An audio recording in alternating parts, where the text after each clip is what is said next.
முதலாக எங்களுடைய அமர்வுக்கு வந்திருக்கிறாக நான் நம்முடைய ஜம்புநாதன் ஐயா அவர்களை வரவேற்கின்றேன். இப்போது நான் கொஞ்சம் என்னுடைய முன்னுரையிலே சில விவகாரங்களை சொன்னேன். நீங்கள் எப்படி பார்க்கின்றீர்கள் உங்களுடைய பார்வை? முதல்ல முருகன் என்று நினைக்கிற போது நீங்கள் அழகாக சொன்னீங்க. திருவிக்கா எழுதிய புத்தகம் முருகன் அல்லது அழகு. அழகு என்ற சொல்லுக்கு முருகா டி.எம். சுந்தரராஜன் பாடின பாட்டு. அது பாடல் மாறவே முடியாது. இன்னொரு பல ஆயிரம் தலைமுறைகளுக்கும் அது பாடிக்கிட்டு தான். ஆமாம். இதில் அதே மாதிரி முருகன் பக்தின்னு எடுத்துக்கிட்டாக்க வள்ளலாருடைய வார்த்தை இங்கே கந்தக்கோட்டத்தில் சென்னையில் தான் எழுதினது. கந்தக்கோட்டம்.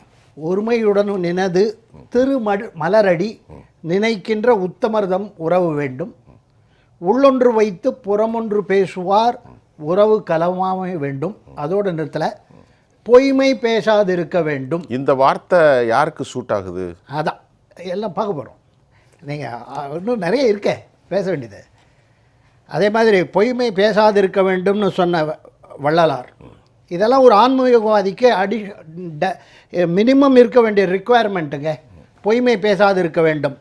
ஆன்மீகவாதினா அவர் இன்னும் சொன்ன மாதிரி எத்துணையும் வேதமுறா எவ்வுயிரும் தம் உயிர் போல் உள்ளே ஒப்புரவோடு நடக்கிறவங்க தான் ஆன்மீகவாதி.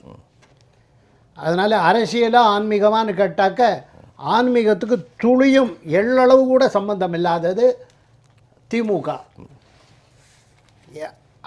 அரசியலுக்காக இஸ்லாமியர்களை தாஜா பண்ணுவாங்க, கிறிஸ்துவர்களை தாஜா பண்ணுவாங்க. இது உங்களால் ஆன ஆட்சி அப்படின்னு சொல்லுவாங்க. அது அவங்களும் உணர்ந்துருக்காங்க. நல்லா தெரியும் அவங்களுக்கு. நமக்கு ஆதாயம் இருக்கிற வரையிலும் உபயோகப்படுத்திக்குவோமே அப்படின்னு தான். அதுக்கு மேலெல்லாம் ஒன்றும் இவங்க பேரில் இல்லை, கிடையாது.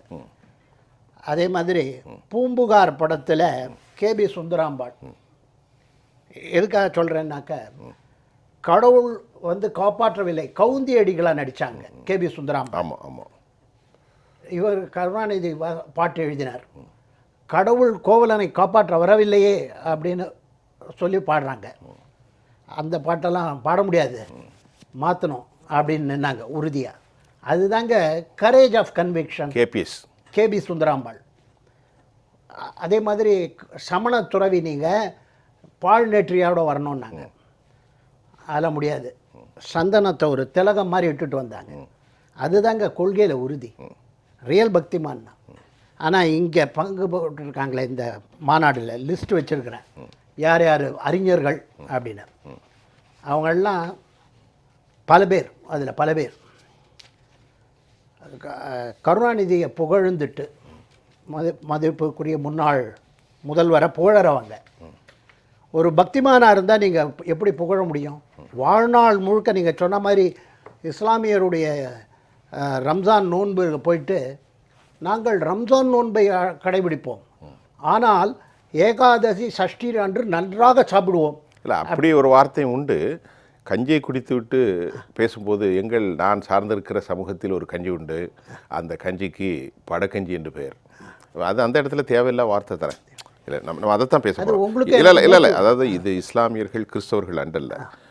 ஒரு மதத்தில் பல்வேறு சடங்குகள் உண்டு. அப்படி இருக்கும்போது குடித்து விட்டு அதை உயர்த்தி விட்டு பேசுவதை விட்டு மறுபடி மற்றொரு சமூகத்தை தாழ்த்து நான் சார்ந்திருக்கிற சமூகத்தில் ஒரு கஞ்சி உண்டு, அந்த கஞ்சிக்கு பேர் படக்கஞ்சி. அது தேவையற்ற விவகாரம். சரி, இப்படி அவர்கள் பேசிக்கொண்டிருப்பது கடைசி முதல் நடவடிக்கை. இப்பொழுது திமுகவில் இந்த முரணை நீங்கள் எப்படி பார்க்கிறீங்க? அதான் இப்படி சொல்லிட்டு பக்தர்கள் போற்றுகின்ற ஆட்சி ஒன்று சொல்லியிருக்காரு பாருங்க. எல்லாத்துக்கும் மேலே முத்தாய்ப்பா ஒவ்வொருவருக்கும் ஒவ்வொரு விதமான நம்பிக்கைகள் இருக்கும், அதில் உயர்வு தாழ்வு இல்லை. இப்படி சொன்னவங்க சனாதன தர்மத்தை முட்டி இப்போ தான் ஒரு வருஷத்துக்குள்ளே பேசியிருக்காங்க. இப்படி தெரிஞ்சது இந்தியா ஃபுல்லாக இப்போ பேசிக்கிட்டு தான் இருக்காங்க. இப்போ மாதிரி தான் இல்லை, இப்போ அது சம்மந்தமாக வடநாட்டு அரசியல்வாதி பேசிக்கிட்டு தான் இருக்காங்க. வடநாட்டு அரசியல்வாதி ஏங்க தமிழ்நாட்டில் இருக்கிற நான் பேசக்கூடாதுன்னு? பேசலாம். பக்தி, நான் ஹிந்து மத நம்பிக்கை உள்ளவன், பேசலாம். என்ன தாக்கி பேசியிருக்காங்க, நான் நிச்சயமாக ரியாக்ட் பண்ணி தான் ஆகணும். அது அப்படிலாம் பேசிட்டு இப்போ வள்ளலாரோட கனெக்ட் பண்ணுங்கள். அந்த வள்ளலாரை பால் நெற்றி ஆக்கின புண்ணியவான்கள் இவர்கள். வள்ளலார் சொன்ன பொய்மை பேசாதிருக்க வேண்டும், அவ்வளோதான். நீங்கள் ரெண்டுத்தையும் பொருத்தி பார்த்து கொள்ளுங்கள். மெத்த படித்தவர் நீங்கள், உங்களுக்கு சொல்ல வேண்டியது புரிந்து. உண்மை ஒன்றே, அதன் பெயர்கள் அதனை அறிஞர்கள் வெவ்வேறு விதத்தில் இன்டர்பிரட் பண்ணுறாங்க. ஆமாம், அதாவது அதாவது மொழியாக்கம் செய்கிறாங்க. ஏகம் சத் பகுதா விப்ராஹா வதந்தி, வதந்தி, இது சமஸ்கிருத வார்த்தை. இதைத்தான் தமிழில் ஒன்றே குலம் ஒருவனே தேவன் அப்படின்னு நமக்கு திருவள்ளுவர் திருமூலர் சொல்லிவிட்டு திருமூலருடைய முதல் இது திருமூலர் சொல்லிவிட்டு போயிருக்கிறார். இதை வந்து சப்கா மாலிக் ஏக்குன்னு இப்போ 100 ஆண்டுகளுக்கு முன்னால் வாழ்ந்த சத்யசாய் பாபா, ஷீரடியில் வசித்த சத்யசாய் பாபா சொல்கிறார். சப்கா மாலிக் ஏக், சப்கா மாலிக் ஏக், நம்ம அனைவருக்கும் ஒரே முதல்வர், ஒரே மூலம் மாலிக். இப்படி சொல்கிறது தான் நமக்குள்ள ஒற்றுமை. எனக்கு ஒரு இந்த எல்லா வேதங்களையும் படிக்கும்போதும் இதே தான் வருது. யா யுஹன்னாஸ் இன்னா ஹலக்னாக்கும் இது ஜக்கரின் வ உன்சா ஒ ஜஅல்னாக்கும் சுஊபம் ஒ கபாயில லி தஅராஃப் இன்ன அக்ரமக்கும் இந்தல்லாஹி அத்காக்கும். மனிதர்களே, நீங்கள் அனைவரும் ஒரே மூலத்திலிருந்து தான் படைக்கப்பட்டீங்க. எல்லா மூலமும் சமஸ்கிருதமாக இருந்தாலும் நான் என்ன சொல்கிறோம்னா, இந்த பிரிவினைகளை பற்றி தான் பேச வேண்டியது. அரசியல்வாதிகள் தான் சார் இந்த பிரிவினையெல்லாம் உண்டாக்குவாங்க. எனக்கு ஒரு நல்ல இஸ்லாமியரோ, ஒரு நல்ல கிறிஸ்துவரோ, நல்ல ஹிந்துவோ, எனக்கு அவங்க எல்லாருமே ஒன்று தான் என்னை பொறுத்தவரையிலும். கடவுளை நம்பாதவன் எல்லாம் எதிர்கட்சி. அப்படி சொல்கிறீங்க? நானும் நீங்களும் ஒரு கட்சிங்க. அப்ப திமுக என்ன சொல்லுது? திமுக என்ன சொல்லுது?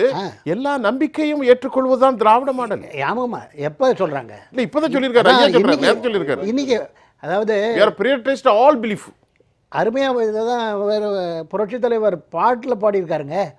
நாளொரு மேடை பொழுதொரு நடிப்புன்னு. அதன் பேர் அவன் மனிதன் அல்லன்னு சொல்லிட்டாரு.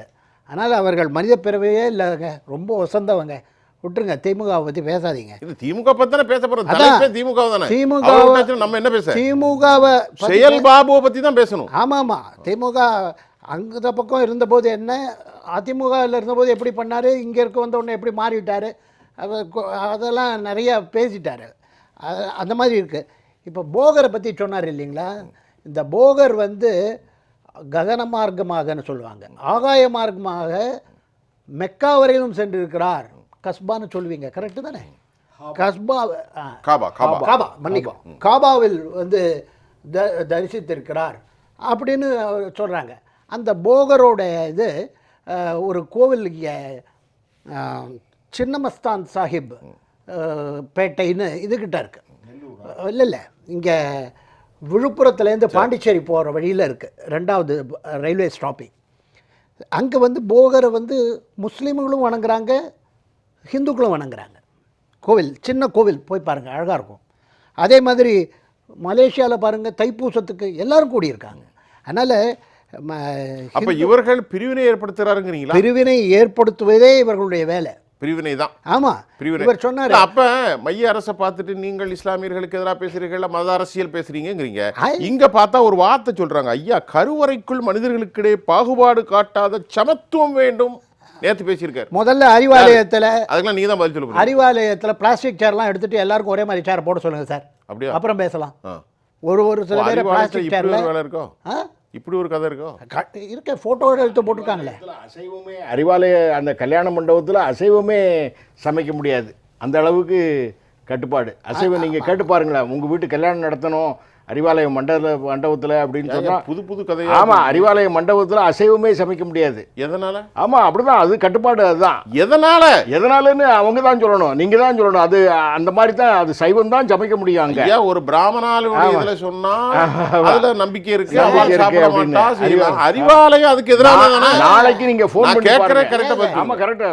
நான் ஒரு பிராமணன், அந்த இடம் நல்ல வசதியா இருக்கு அப்படின்னு போயிட்டு நான் போய் புக் பண்ணணும்னாக்கா எனக்கு தயக்கம் இருக்கும்ல, வியாபாரத்தை விட்டுருவாங்களா? வியாபாரம் வேறு, கொள்கை வேறு.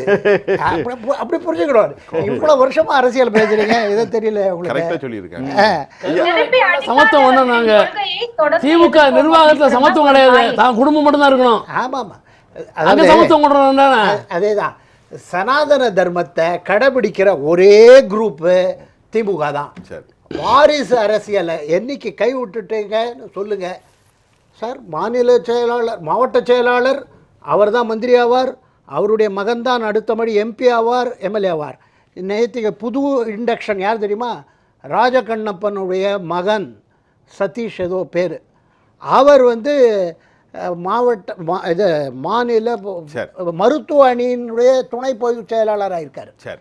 இது சொன்னீங்களே சமஸ்கிருதத்தை வெறுப்பவர்கள்னு நினைக்கிறீங்களே, திருக்குவளை முத்துவேல் கருணாநிதி அவர்கள் விஷ்ணு சஹஸ்ரநாமத்தை மிகவும் விரும்பி கேட்பார் அப்படின்னு யார் சொன்னார்? டெல்லி ராஜகோபால், மூத்த பத்திரிகையாளர் சொல்லியிருக்காரு. Right. அதுக்கு சாட்சி வந்து ஆற்காடு வீராசுவாமி அவர்கள் அப்படின்னு சொல்லியிருக்காரு.